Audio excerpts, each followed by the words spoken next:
You mentioned in one of the answers about the sewage situation and KPH. Yes. So a major issue for people in the diaspora when they want to think about going home is access to healthcare and the healthcare facilities that are there. Now we know we have the best doctors and the best nurses out of Jamaica. Just go to any hospital in South Florida and you will find them. Yes.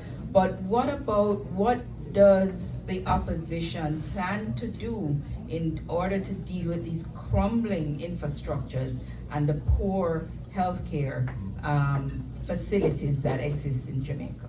Yeah.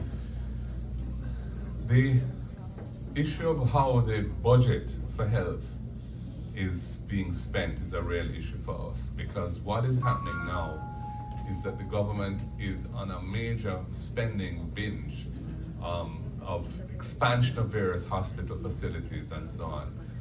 And we know from experience that that is a problem in terms of corruption, because if you look at Cornell Regional Hospital, which is a major hospital in Western Jamaica, that was supposed to be renovated at a cost of $2 billion.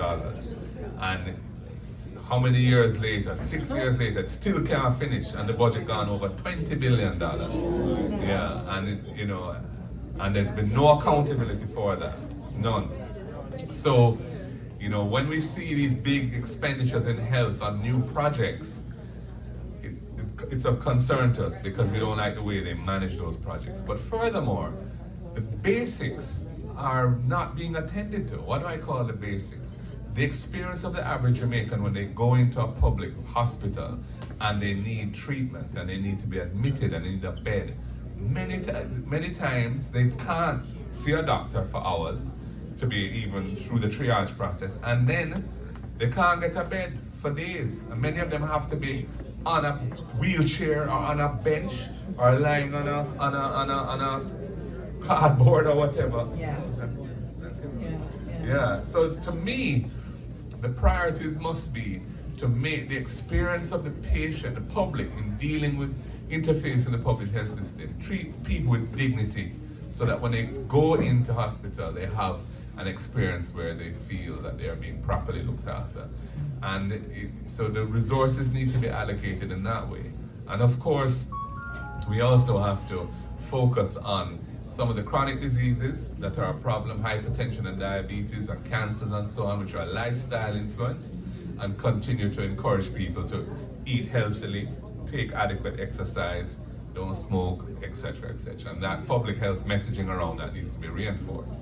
But it's a question of prioritizing. I think in terms of the diaspora's needs, we have, apart from the public health facilities, we also have private facilities as well. And we have some good ones, and but again, I think it's work needs to be done. I think there are opportunities for diaspora investors to look at maybe enhancing one or two facilities to the standards which they would expect to have the benefit of if they were here. Right. And there's some of that happening, and I would encourage more of that. Yeah. Well, we have time for one more question.